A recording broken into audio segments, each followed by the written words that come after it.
So welcome back to our second session of the morning. We're going to turn now to a consideration of some problems that can arise when one fails to gratefully accept one's own being as given. And the title of our panel this morning is Promethean Choice, Transhumanism, Euthanasia, and Self-Creation.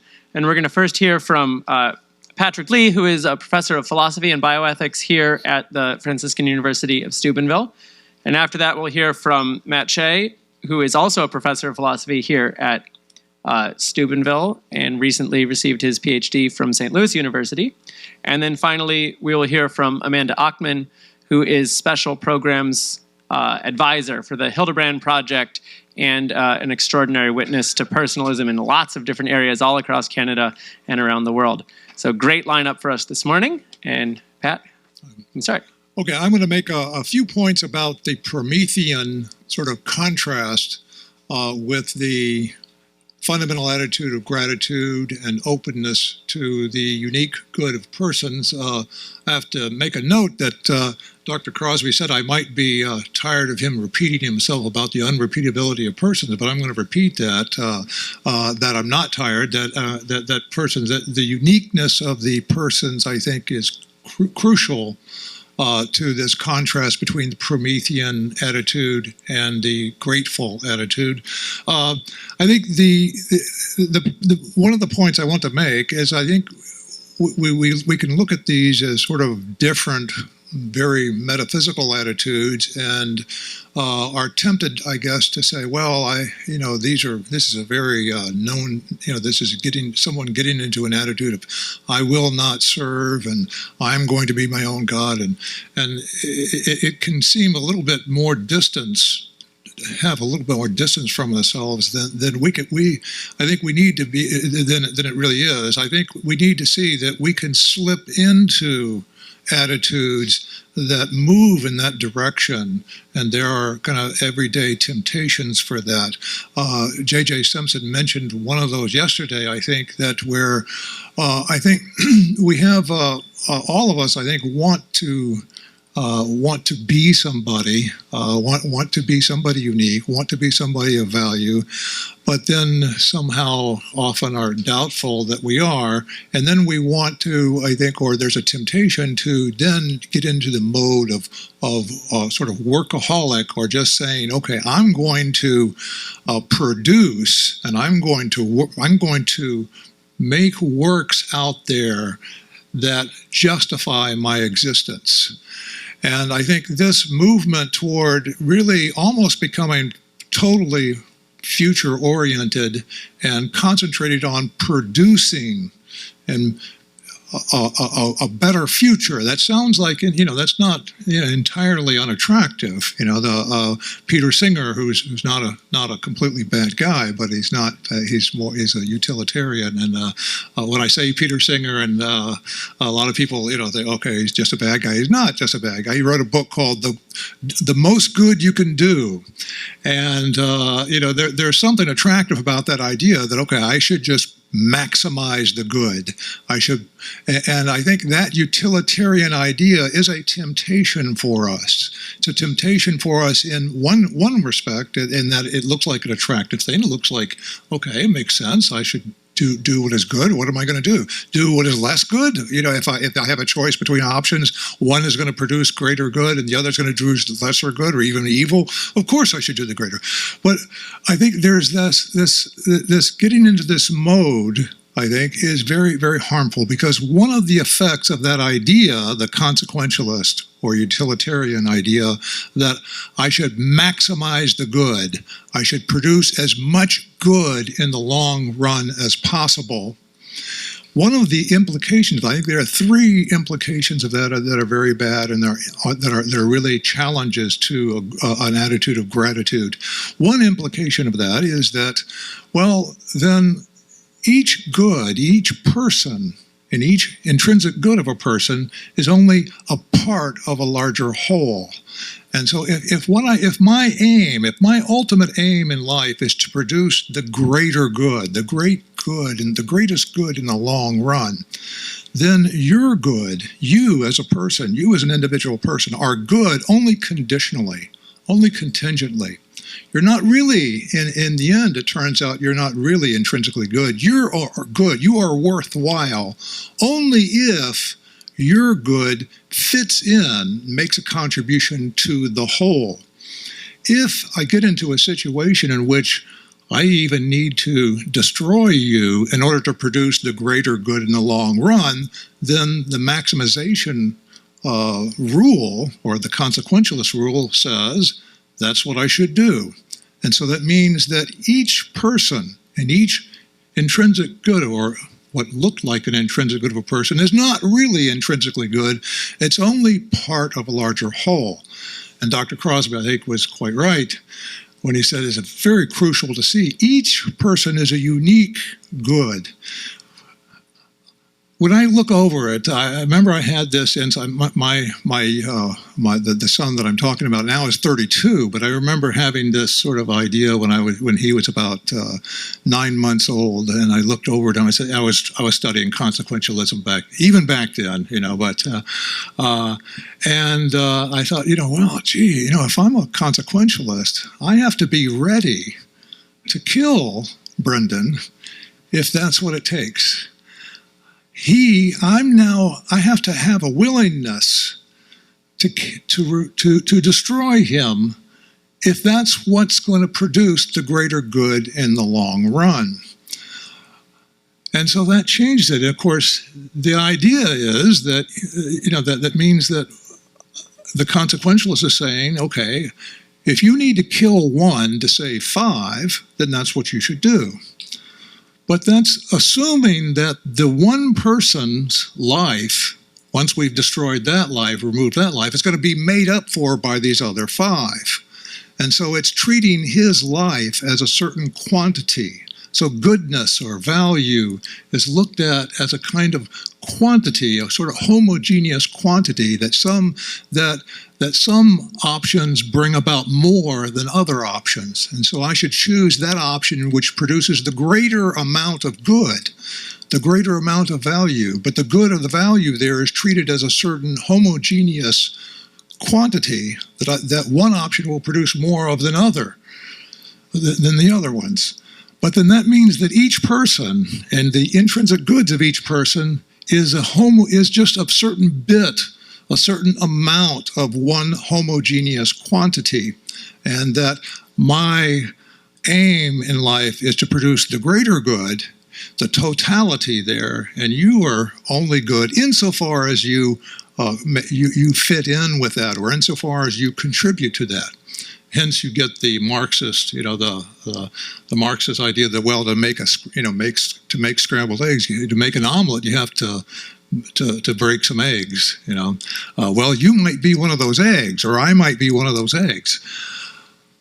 So that's one of the things. I think that when we see, on the other hand, that what we're after, our aim, I think, should be to not so much to produce the greatest good in the long run, because I think that doesn't have any meaning, really. It's an incoherent idea, because it's presuming that goodness or value is a kind of a homogeneous quantity, and it's not. It's denying. It rests on you can only talk about the greatest good if you can sum up and add, okay, well, one life is less than 5 lives, and if there are homogeneous quantities like that. So the very idea of the maximum good, I think, doesn't really make any sense. It's incoherent. Okay, but it also, you can see that when we bring God into the picture, and we say God has a plan for creation, and he's going to bring good out of evil, then it doesn't make any sense either. Because God then has chosen each person for his own sake and wills his good. And so if I remove this person, I've removed something that's not replaceable, not substitutable. Okay, if I kill this person and then save 5 others. Well, those 5 others aren't going to make anything.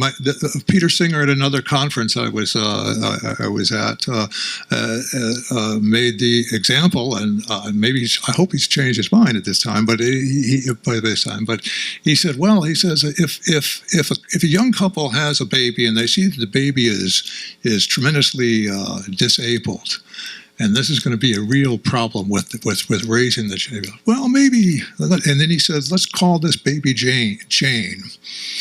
So maybe it would be reasonable for this couple to kill Jane in order to have 2 or 3 other children. This is perfectly reasonable. But then, of course, Jane, if you kill Jane and then have 2 other children, those other 2 children, each of those are unique children. The other 2 children don't make up for that, don't substitute for that. And the idea that what we are called to is not to try to produce the maximum, but to cooperate with God's plan. And of course, philosophically, we can't know exactly what God's plan is, but what God's plan is revealed to us in Revelation. And it's not a maximum out there. God doesn't create the best possible world. He creates the world that he's chosen, and he's called each of us to actively cooperate with him in that world. So the first problem is, I think, that the maximization idea, the Promethean idea, denies the unique value of each human person. Second problem is that it conflicts with the idea that God has a plan. If God has a plan for creation, then it's not my job to it's not my job to try to figure out what the whole is going to be. God's job is to try to figure out what the whole is to be. He's not a consequentialist either. But the consequentialist is putting me in the place of God, in the sense that it's my job to stand back and to produce the plan for the whole world, and say, okay, that's what I'm going to produce. I'm going to do what produces that greatest possible world. But our responsibility is much, much more limited to that. We're called to respect and to be open to the values, the intrinsic values of each person, the intrinsic goods that make up the full being of each person. And that cooperation, we may not be able to see how that fits in with the whole of God's plan, but that's what I'm called to do. As Mother Teresa says, and everyone I think has heard this, she says, I'm called to fidelity, I'm not called to success. I have a much more limited responsibilities. Like in a family, if your kids in a family and your father says, well, you do this, you don't, after he says go do this, you don't say, okay, well, I'm going to do what I think is the best. No, you do what it is, and then it's up. You're seeing that he may have a larger idea, a greater idea about how that all fits in. So it could look, and the third point, and I'm just going to end on this, is I also think it's a change in fundamental attitude, and also in our everyday viewing of people and of what's going on now. I remember several decades ago, I was a teaching assistant at Marquette University, and I was teaching a summer course, and I stayed up late, a little bit too late one night, and I got up, I didn't have enough sleep, and I felt awful. Took a bus. I had to take a bus to go downtown to Marquette, and I had a small class, about 5 or 6 in the class. And so I'm on the bus, and I'm really feeling, and I say to myself, okay, well, it's not really, at least it's not an important day. I'm just going to get through this day, just sort of, coast, and then I'll feel better tomorrow when maybe we'll have some important things going on tomorrow. Well, of course, I realized a little later, I think, when I was reading Peter Singer or something like that I had slipped into looking at these people as unimportant, and as what was going on as unimportant, as if, okay, I'd forgotten that what God calls us to, he has a plan, and I don't know exactly how what's going on right here and now is going to fit into that plan. So I can't stand back and measure and say, oh, this is not important what's going on now. No, this may be important in a way in which I have no idea of. And so this sort of the idea that, okay, so, well, sometimes, this, what I'm doing now isn't all that important, so I'm going to coast. That's a temptation I think we have if we think that we're the ones who are the center and we're the ones who are in charge, and it's our ideas to produce. There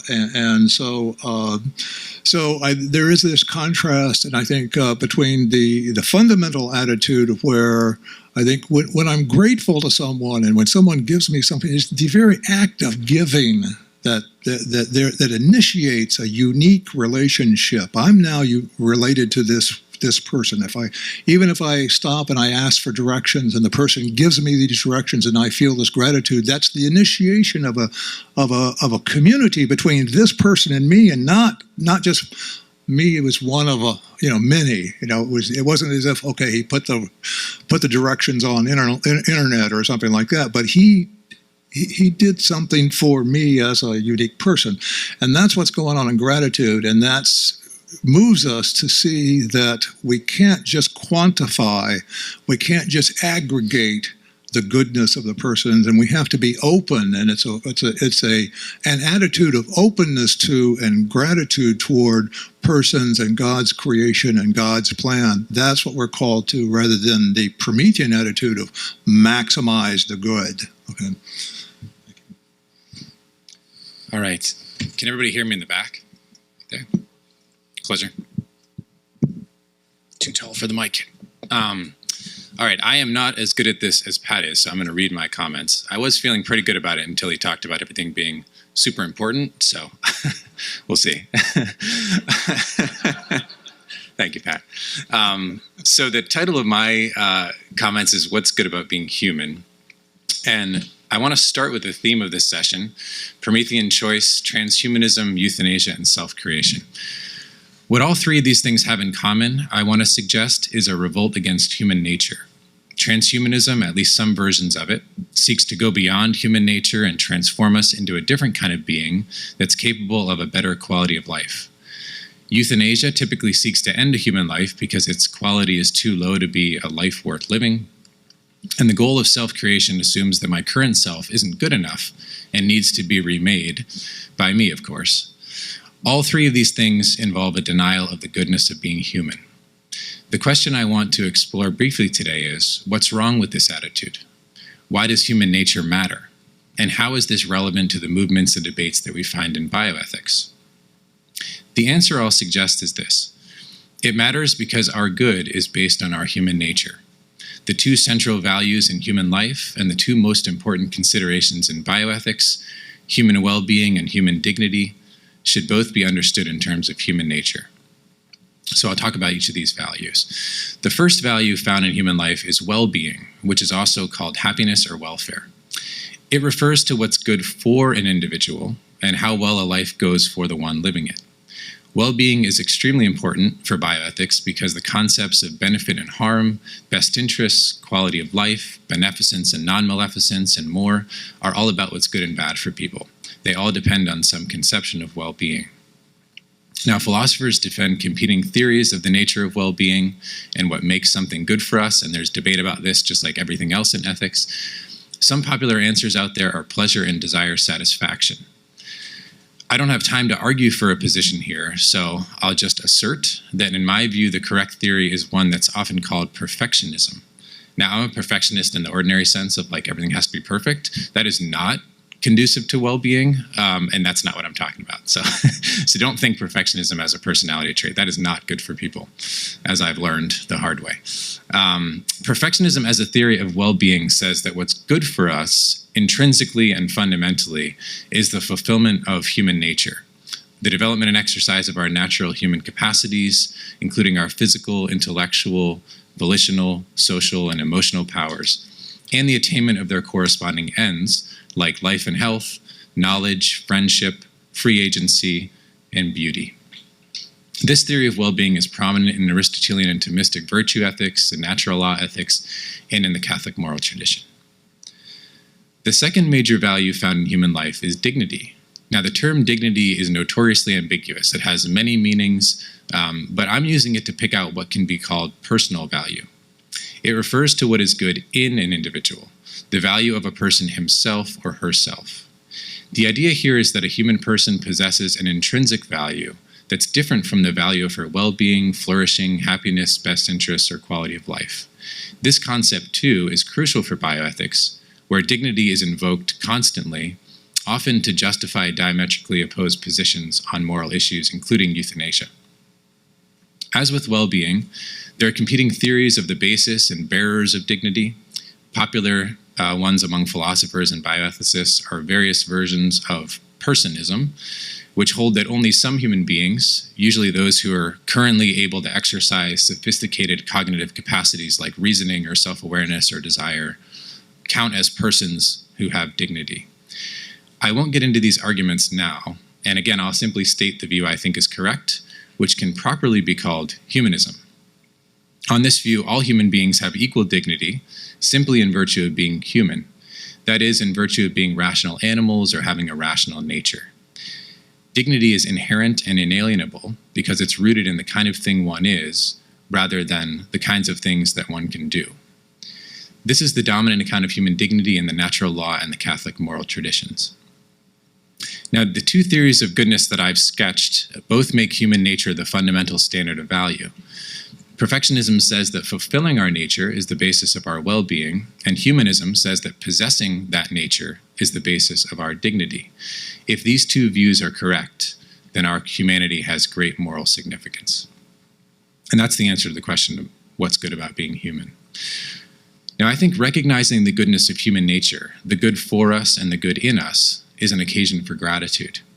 Gratitude to our parents for giving us life, gratitude to God for creating us and giving us every aspect of our being, gratitude for being a member of the human community, a member of a natural kind that's capable of flourishing in such a rich way, for being a person, a being with a rational and personal nature, and for the gift of life itself. In his essay on gratitude, von Hildebrand makes the following observation. He says, "Oddly enough, we become all the less aware that a beneficial good for us is a gift from God, the more fundamental and formal it is. We're more easily filled with gratitude toward God for the loving union with another person than for our existence as a person. How many of us are conscious of our existence as an inconceivable gift? How many of us take this fundamental gift for granted?" End quote. It's easy to take our humanity for granted. After all, it's all we know. None of us has any experience as a different kind of being. And sadly, much of contemporary bioethics, the ethics of bios or life, denies the goodness of human life. So I think the time is ripe for remembering and defending the value of our humanity. Von Hildebrand compares, quote, "the man who takes for granted his existence as a person, the gifts that God has bestowed on him, and the man who takes nothing for granted, but who acknowledges that everything is unmerited gift. We should be grateful for the gift of being human, and we should treat this gift as something to be accepted, respected, stewarded, and valued, not as something to be overcome, destroyed, or remade according to our own image and likeness." Thank you.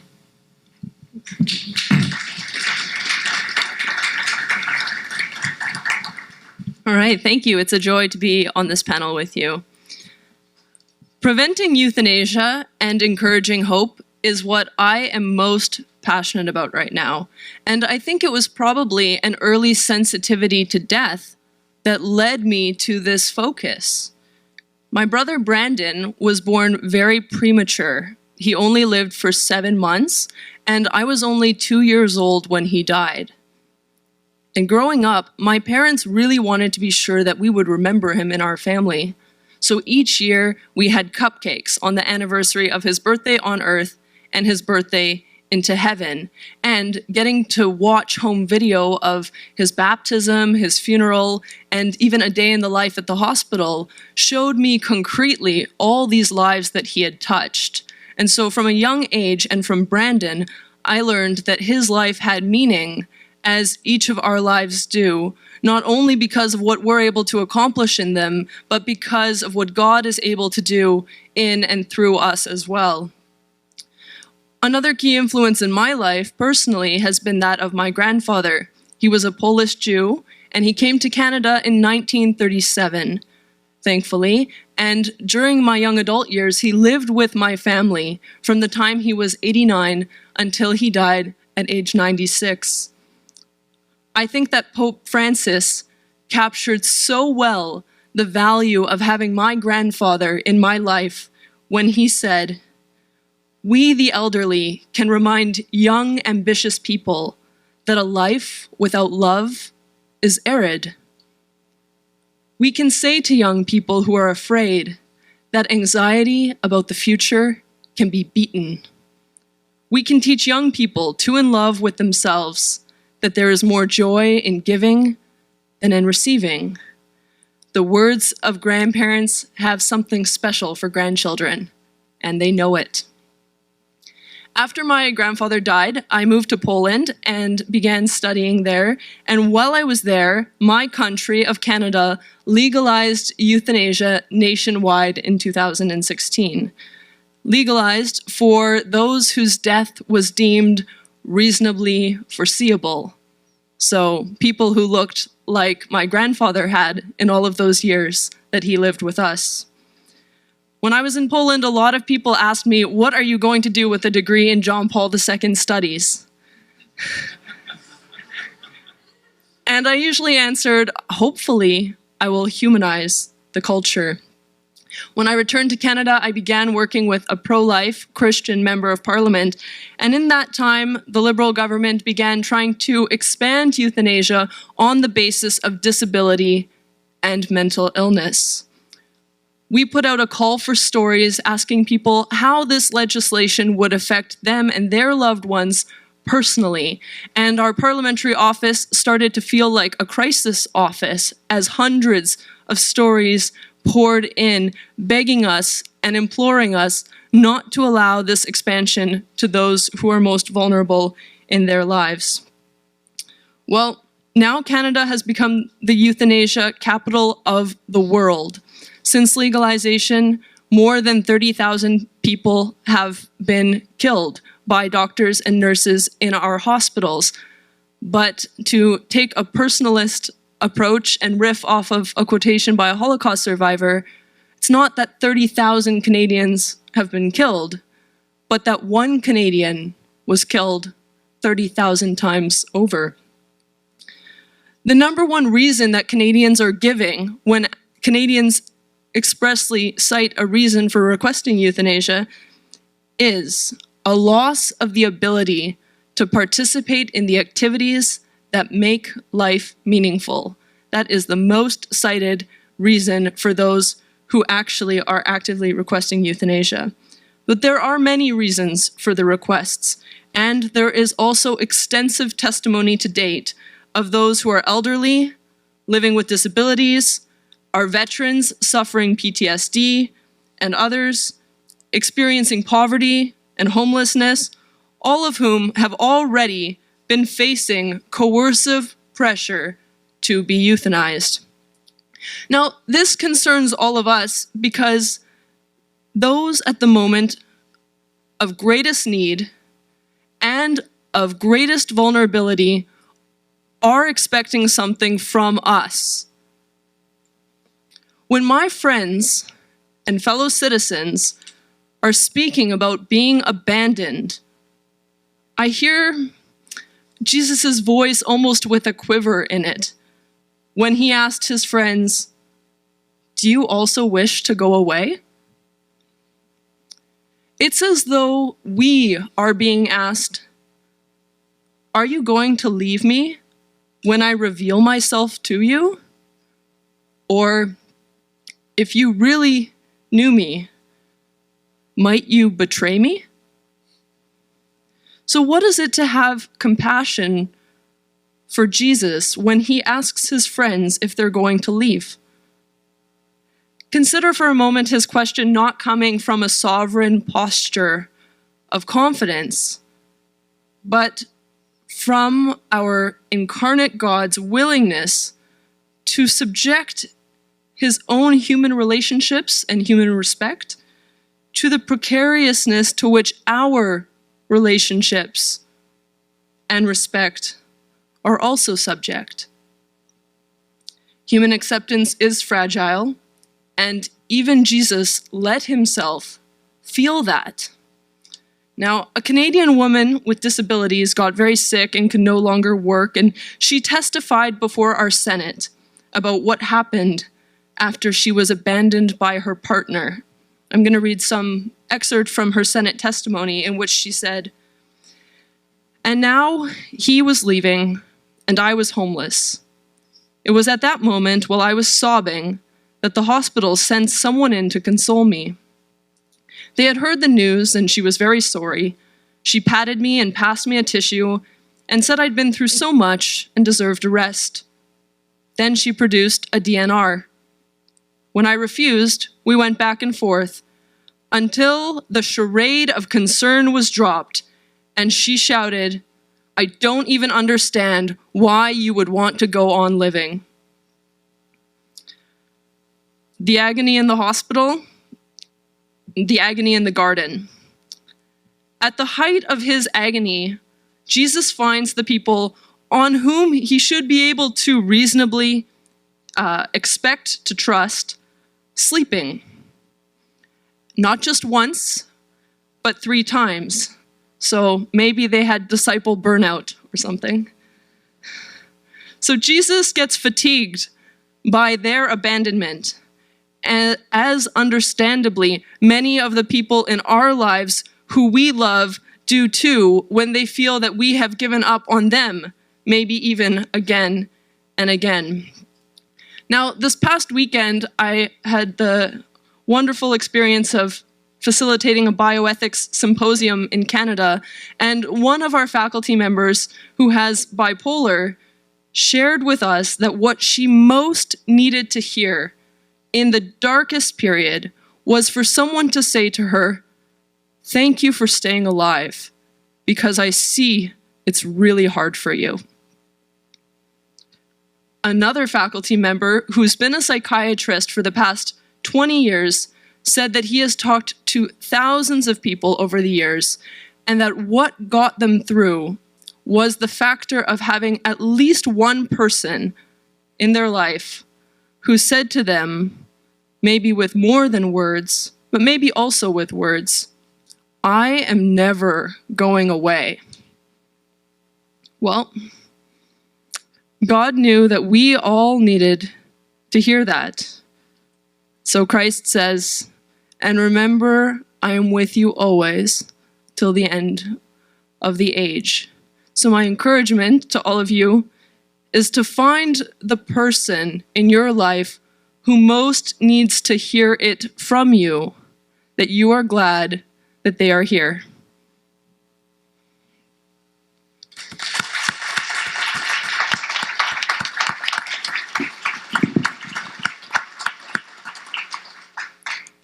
Thank you to all of our panelists, and we only have one microphone because the others are being used up here, so I will try to get people on both sides. Please keep your hand up. I want to start things off again, and I wonder if some of you, maybe all of you, could speak a little bit about one element of the title for this panel that some of you touched on a little bit, but I think it might be helpful for us to hear more, and that's the element of transhumanism. So I think it's probably clear to most of us why, for example, euthanasia is wrong, or why enhancement surgeries, say gender reassignment surgery, in which there's a mutilation of human nature, why that's wrong. It thwarts proper functioning of one's nature and so forth. But a lot of what transhumanists advocate for might sound, it's less clear why it's wrong, given the sorts of things that you all have said, in as much as certain proposals of the transhumanists are meant to, quote unquote, augment our capacities, say implanting devices in our brains or genetically modifying us so that we can think better, live longer, act smarter, and so forth. So if you could all say, for some of you perhaps could say a little bit about why that is an attack on human nature and proper gratitude for human nature.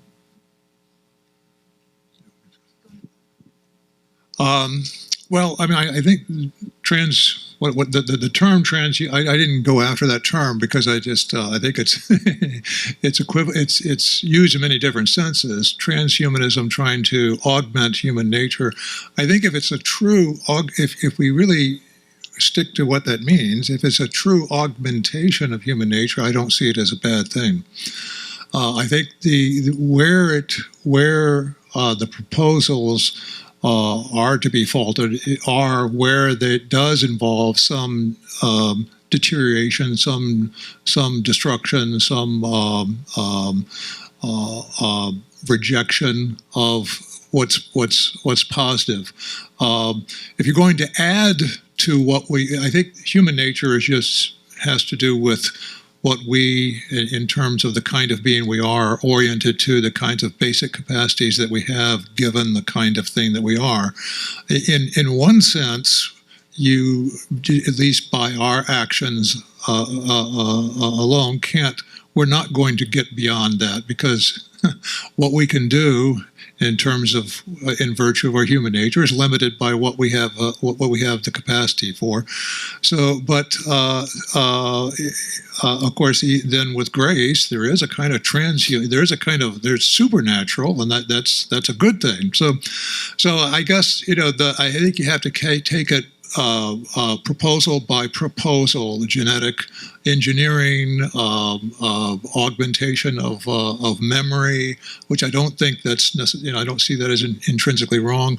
The genetic engineering, then I think if it's a curing of a malady, that's one thing. But if you're trying to do something else, then that's getting closer to a kind of creation, not a correction of a defect, but then I think you have the all sorts of problems there. But it's not it's not so much that it's intrinsically wrong that the choice is. I think that what makes it intrinsically wrong is if it's a choice in some way contrary to or inherently disrespectful of a good.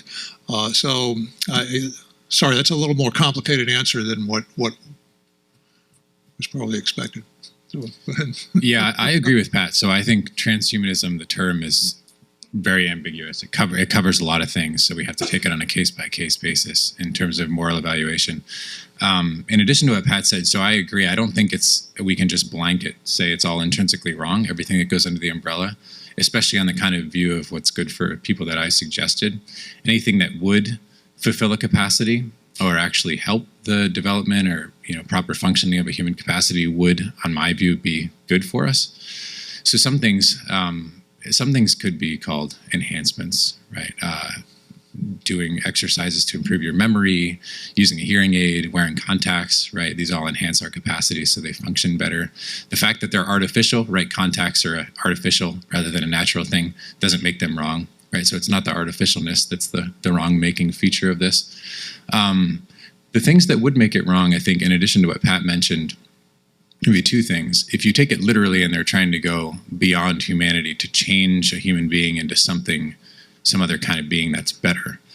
So I will not get super metaphysical, but if there's a change in the kind of thing, right, a substantial change, and if you think that human beings by nature are body-soul composites, right, we're one unified kind of thing.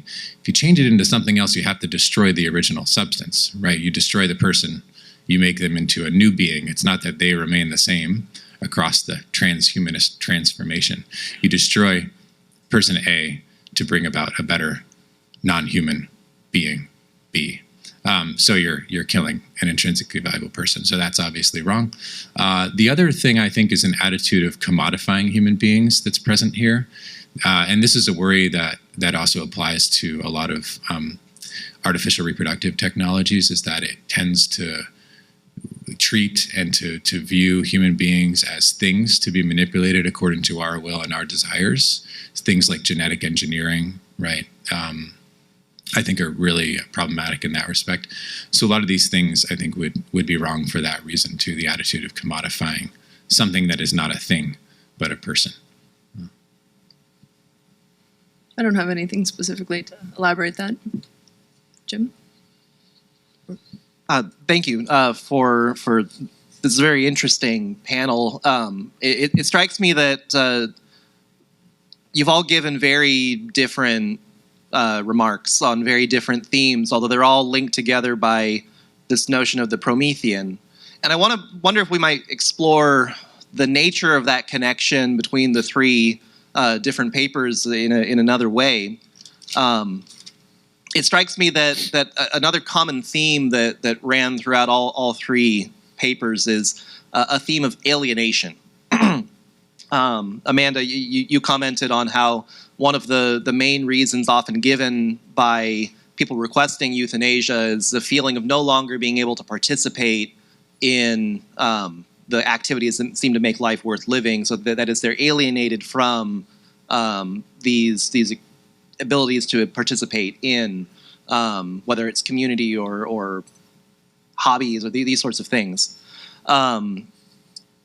The theme of revolt against human nature strikes me as implying a certain feeling of alienation with regard to our nature. That is, it stands as over against us, as other, as foreign, and is therefore something to which we're not bound. We're not bound by it. It's no longer normative. This sort of consequentialist spirit of our age seems also to be alienating in that it removes from us our unique and irreplaceable dignity and makes it seem as though that's not something that belongs to us. And I wonder whether bioethics today maybe needs to focus a bit more on this phenomenon of alienation. And especially drawing on John's talk in the previous session, where it seems that gratitude is that which sort of pulls us out of a sort of solitary feeling of aloneness and therefore a diminishment of our sense of self-worth. I wonder whether that doesn't also push gratitude sort of front and center in the direction that a bioethics, especially a Christian bioethics, would need to go in answering this sort of phenomenon of alienation today. Okay, I can say something to that. In reflecting on these themes, I think that I see more in common with euthanasia and self-harm insofar as it's a control that seeks to soothe.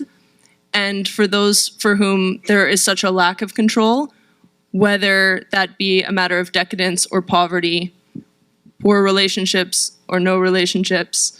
So in my observation, it seems that this rebellion against nature is more about woundedness than about conceits. And to connect a bit with Professor Crosby's previous talk and contending with this topic of self-rejection, over the weekend, a friend of mine told me about presentations he gives in high schools on difficult topics. And when he's speaking to high schoolers, specifically about abortion, the high schoolers will very often say things like, well, I wish I was aborted, and so of course I support abortion. And of course, these presenters in the high schools say something like, well, I'm glad you weren't aborted. It's good to have you here. And sometimes these young people do, to confirm Professor Crosby's point, say that, oh, nobody's ever told me that before. And it might be startling to hear this in this room, and yet the extent of existential deprival and existential poverty is such that this really is the case. Yeah, thank you, Bill. So I think you're right about this phenomenon of alienation that cuts through a lot of these trends we've been talking about. I'm more familiar with the euthanasia context, so I can speak to that. But I think in two senses, right? I think that's explaining a lot. One is the whole way that people die now in the medical setting, right? Most people die in hospitals surrounded by technologies and strangers, and if they're lucky, family members. But that's very different from the historical way most people died at home, surrounded by their family, in their home, among their community, right? It was a communal ritual. So there's definitely a social alienation, I think, in the process of dying. And the fear of being alone and dying in that way makes a lot of people think that a good death isn't possible. And it needs to be as quick and as painless and as controlled as it can be. And that's driving some wishes for euthanasia. The other sense you mentioned, I think the alienation from human nature is a big one. And that explains a lot of things, I think, in bioethics and beyond. A lot of Pat's work is relevant here about kind of the influence of a dualistic conception of human persons and the ethical implications that has. But I think a lot of people, and maybe this is a temptation that we all face in certain ways, is to dismiss, right, or try to overlook or have mastery over our humanity, especially in its less glamorous aspects, our bodily humanity, the fact that we get sick and we're not always attractive and we're not always fun to be around, right? We're very dependent, we're very vulnerable. We are animals, right? Part of us is animal.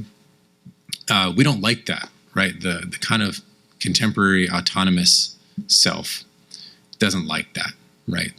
That's hard to square with having your autonomous will reign supreme, getting what you want, right? Having this kind of control.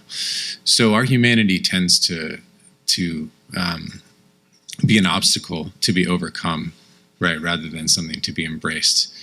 And a lot of times in a situation like euthanasia, right? It's the autonomous will trumps any kind of goodness associated with just bodily life, right? It's dismissed as mere biological life of little to no value compared to the value of something like autonomy, right? Or dying in the exact way you want.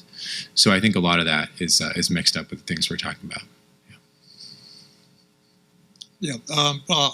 Just very briefly, I think that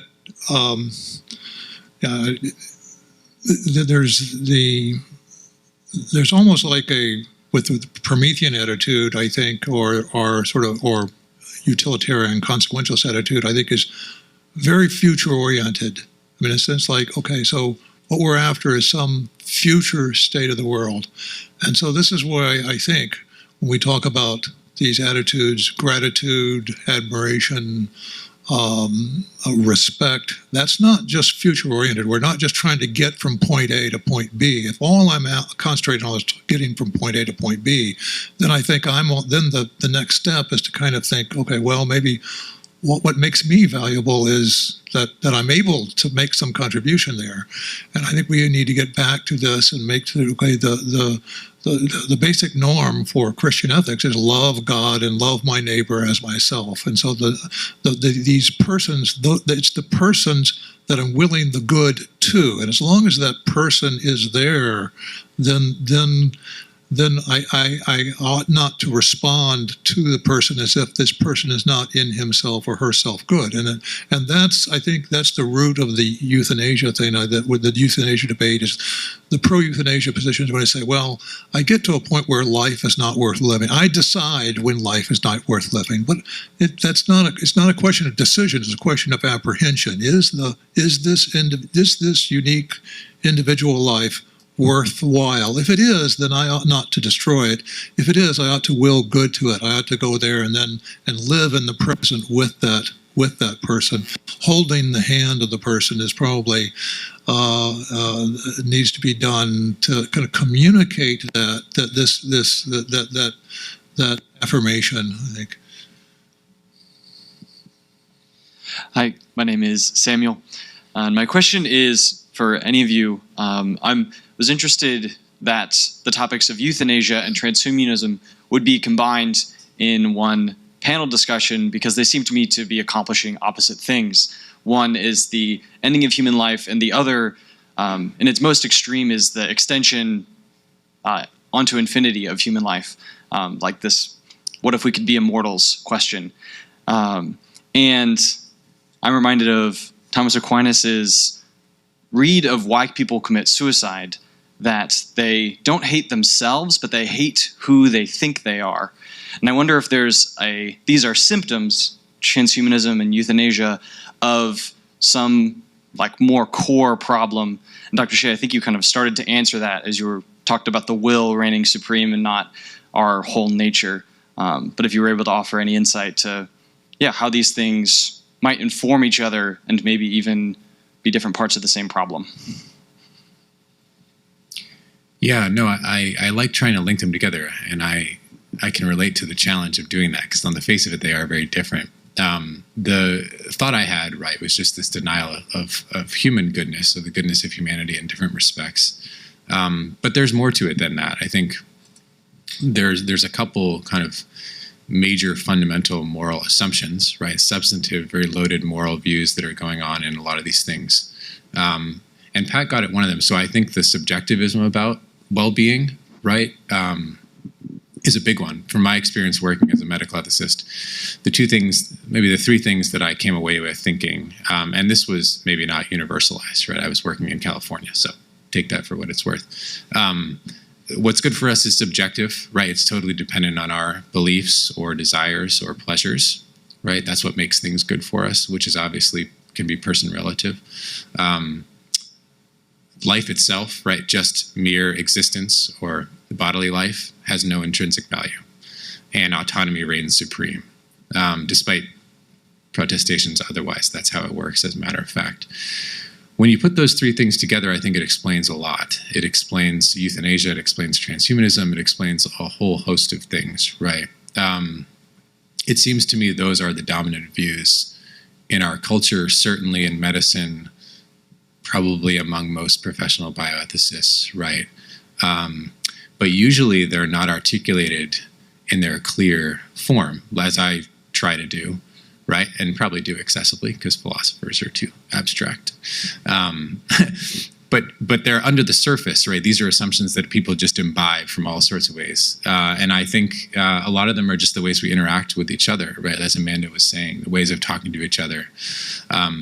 Ways that, common practices, right? The language we use, life worth living, quality of life, these things. I think those are some additional trends I'd put in. There's not one simple key explanation for these things. But I think a denial of human goodness is just one, but there's a whole host of other trends going on too. Yeah.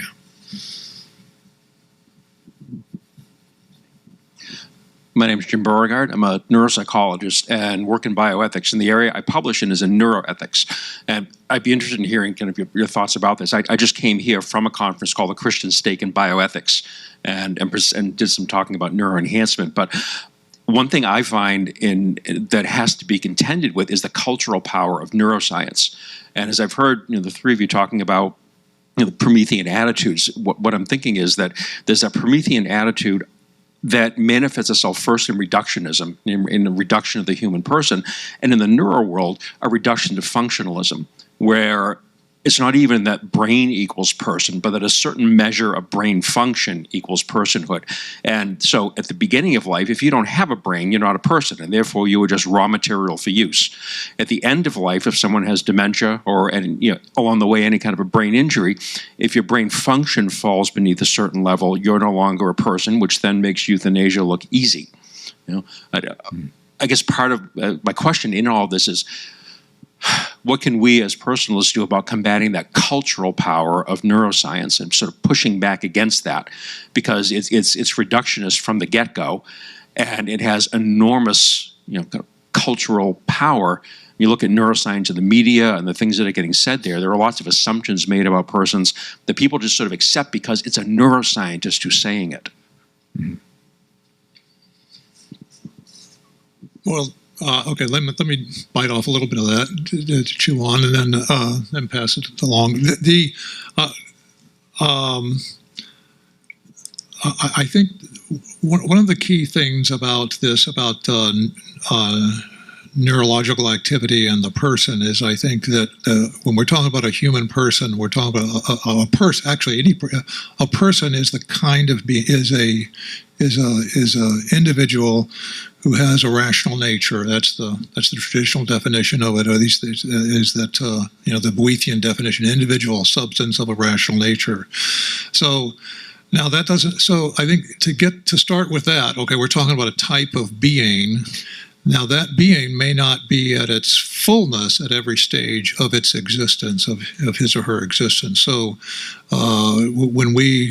if I get hit on the head and I go into the coma, I can't right then and there perform all of the functions to which I am oriented to by my nature. It's my nature to perform rational functions. That's the kind of being that I am. That's what distinguishes me. To have that kind of nature or another kind of nature is what distinguishes me from other animals. but I'm not always it may not be possible for me at this stage always to exercise all of those functions, all the rational functions. So I think once we are also a human organism. And once this organism comes to be, it has the orientation and has the basic capacity, in the sense that it's going to take it a while to actualize this capacity, but it has the basic capacity as a nature orienting it to performing all of these functions, rational actions and interactions with other persons and so forth. Just because I can't right now perform all of those functions, I might be in a coma, I might be too young, I might be right now actively constituting myself, growing a brain so that eventually I will do that, or I might be at the later stage where I can't, where my brain is deteriorating and I can't right now function that, but I'm still the same being. As long as I'm the kind of being that is oriented toward that, then that's I exist, and that I is the one that we should care for. So that's one point. I think that's the sort of the fundamental point that we're not talking about. We're talking about kinds of beings, and that being comes to be at a certain point before it's able to exercise all of its functions, but it's still there. It has the nature orienting it to that. And so that's, I think, and so that would be, we're persons when we're sleeping, we're persons when we are in a coma, we're also persons when we're embryos, we're also persons when at the end stage when we're demented. So that would be one point. The other point is, I think there is an interaction. I mean, I think we are oriented to having brains. We are oriented to having functioning brains. That's part of our nature. But and so so whether whether it's still there or not, or whether we're sort of oriented to having it there is an important question. But it's not. It's a question about the sign or the indication of whether we have the same being there, and that's what we're interested in, I think. I hope that made sense, but I'm trying to be fast about that. So thank you for the question. I think there's a connection there for sure between neurological function and moral status or being a person. So what Pat touched on, I think, is part of it, right? To kind of pick up on your question of what can we do as Christians to contribute to the bioethical culture, right, or the moral culture. Part of it is getting really clear on, or learning the correct views, right? Pat laid that out. That was what I called kind of humanism, right? Was the view Pat articulated more there. So understanding that, being able to articulate it and defend it, right? That's the intellectual project. In terms of cultural engagement, though, it's hard to say, and this is outside of my area of expertise as a philosopher, but let me do amateur speculation. It seems to me there are two things. So I think an effective strategy is to combat falsehoods, right, or morally bad things in the culture. If you can draw on other aspects of the same culture and pit them against each other, it could be effective. And it seems to me there are two ideas out there, right, that are very popular and a lot of people want to be for, that actually count against, right? They're inconsistent with this kind of functionalism, personalism, account of moral status. And those two things are a commitment to equality and a dislike of ableism.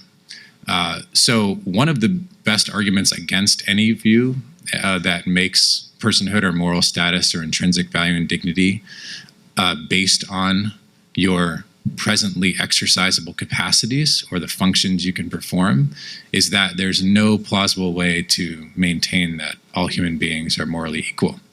Because these capacities, right, these abilities, rationality, brain function, sentience, whatever, right, self-awareness, are all a matter of degree, right? No human beings don't share those equally, so those can't be a basis for human equality. The only basis, in my view, is the one that Pat suggested, right? It's the kind of thing you are, being a human or having a rational nature. That's not a matter of degree. That's an all or nothing thing. So when you get people to see that their views on personhood and moral status can't be squared with human equality, that's a pretty big strike, right? I think that has a lot of power. The other one is ableism, right? And I think the disability rights movement has made this more of a thing on the cultural radar. Ableism is basically valuing and treating human beings differently based on what they can do or can't do, it's easy to see the wrongness of that when it comes to excluding disabled persons from society. The thing a lot of people, I think, are missing is that these versions of personhood and moral status are all, strictly speaking, ableist, because the feature that gives someone value and status is an ability, right? It's a presently exercisable capacity rather than like an inherent essential capacity that may or may not be able to be developed or exercised. When you get them to see that it's ableist, right, and that has all the associations with discrimination and bias and everything, that's another that puts more intellectual pressure. So I think drawing on those two commitments, which we'd say are true and good commitments that are found in our cultural moral milieu, can be used effectively as kind of a strategy for putting pressure on these things that we find problematic. Just a couple points and roundup of a few of the comments that were raised. So first of all, to Samuel and on the different reasons why people seek suicide. I remember studying this particularly in some works of Augustine and being very persuaded by the argument that people are seeking goods. And this is really borne out in the legal cases that people speak about desiring goods like autonomy, dignity, independence, meaning people do not will not to exist. And so the attention to the goods, and I'm thinking again of Professor Crosby's beautiful lecture this morning and this mention of how Hildebrand, when his wife asked him about wasn't it so difficult to be needing to flee and needing to live in such meager circumstances, and he said, I would not have wanted to miss the Christian charity I received and experienced. I think, how are we evoking that kind of response in the experiences that people have in healthcare? Does anyone leave a hospital with the gratitude that says, I would not have wanted to miss being treated in this hospital for the Christian charity with which I was treated and toward which I was regarded? So I think that's a question and a provocation, a challenge to us to elicit that by actually creating the experience. Because if you don't have that experience of Christian charity, then it would probably have been a very different answer about what those events meant for him. Now, on the topic of dignity, in the past 30 years, Dying with Dignity has been the leading euthanasia kind of lobby group in Canada. And so this word, as we've discussed, is much contested. And I mentioned a psychiatrist at our bioethics symposium. He shared his favorite definition of dignity, which he found on Twitter, by a disability rights activist who said, because of my disability, I require someone to wipe my butt. And the state sends someone because I live alone. And sometimes the person who wipes my butt makes me feel like an object. And sometimes they send someone, and that person, when they do it, make me feel loved and cared for. That's dignity. It's not an indignity that I should need to have someone wipe me, but the being loved and cared for is what is dignifying in that moment. So I think a lot can be learned by just a kind of empirical glance. It's the same thing with considering dignity and humility around end of life. The implication that a euthanasia death, and in some parts of Canada up to 7% of all deaths are euthanasia. So this is prevalent. To say that a euthanasia death is dignified because it's scheduled, you can circle the date on the calendar, and you can summon everyone at the appointed moment like you would for a legal meeting or a coffee appointment, and it's very convenient for everyone. Our deaths ought not to be convenient for everyone. We need people to wait and keep vigil and remain the unexpected kind of unpredictability to it. But to say that it's dignified when it can be scheduled implies that there's something humiliating about natural death. And while dying is always humbling, it need not be humiliating. And I think we can push back against this idea that the only way to die with dignity is if it is at an appointed time in a regulated and controlled way. Now, just to conclude this comment with some practical ideas for how we as Christians can speak into the culture around this, I think of this term in Catholic social teaching of a preferential option for the poor. And if we ask ourselves, who are the poor? We know in the gospel, it says, but when you give a banquet, invite the poor and the crippled and the blind. Most of you are Americans whose major holiday is Thanksgiving, so we could sub in, but when it's Thanksgiving, invite someone who is homeless, who has a mental illness, who is a widow, who is an atheist, or who lives alone. Are we doing this? Are we creating the experiences in people's lives that elicit the response that says, I would not have wanted to miss that holiday because of the charity of that Christian family or that Christian who brought me in? Are we giving people the experiences? And lastly, on the neuroethics side and the status of the brain and this, I think particularly for Catholics, we have a school in the presence of the Blessed Sacrament, the presence of our Lord in the Blessed Sacrament, because it's very silent, there's not a lot of doing, there's just presence. And we learn how to abide the difficulty of stillness, of silence, of patiently waiting, and that's powerful. So the real presence of Christ is going to tutor us in the practice of the presence of persons. And basically, time and adoration is one thing that will cultivate the bedside manner that is not only a matter of being at the bedside. All right, well, let's thank all of our panelists.